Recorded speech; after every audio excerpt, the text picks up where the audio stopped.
ఈరోజు ఒకవైపు అభివృద్ధి పరుగులు పెడతా ఉంది ఆంధ్రప్రదేశ్ రాష్ట్రంలో.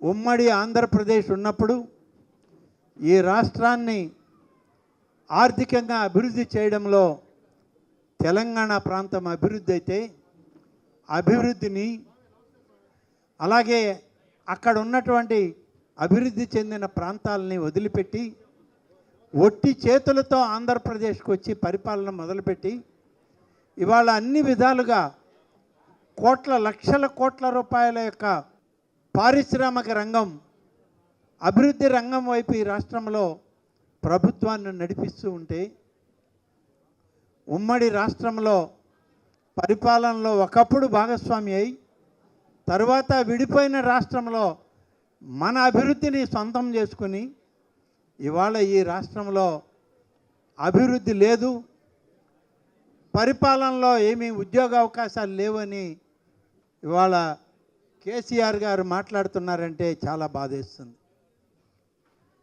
ఇవాళ ఈ రాష్ట్రంలో పరిపాలన చేసేది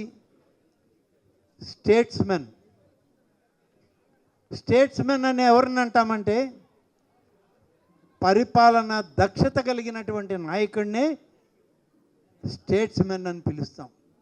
ఆంధ్రప్రదేశ్ ఇవాళ స్టేట్స్మెన్గా నారా చంద్రబాబు నాయుడిని ప్రపంచ దేశాలు గుర్తించాయి. నువ్వు ఒక్కడివి గుర్తించితే ఎంత, గుర్తించకపోతే ఎంత. కాబట్టి చంద్రబాబు నాయుడు ఇవాళ రేపు ఆంధ్రప్రదేశ్ ప్రగతికి ఆయన పరిపాలన దక్షుడు, ఈజ్ ఎ స్టేట్స్మెన్ అని చెప్పి మళ్ళీ ఒక్కసారి నేను పునరుద్ఘాటిస్తా ఉన్నాను. ఇంజనీరింగ్ విద్యపై అప్పటికీ ఇప్పటికీ ఎప్పటికీ చెరిగిపోని ముద్ర వేసిన ఏకైక విద్యా సంస్థ నారాయణ. రేపటి ప్రపంచాన్ని శాసించబోతోన్న ఏఐ టెక్నాలజీని అందిపుచ్చుకొని విద్యారంగంలో వస్తోన్న మార్పులకు అనుగుణంగా విద్యా విధానాన్ని మార్చుకుంటూ విద్యార్థుల్లో మేధోశక్తిని పెంపొందించేందుకు ప్రత్యేకమైన ప్రణాళికతో కోర్సులను అందిస్తోన్న అపూర్వ విద్యా సంస్థ నారాయణ.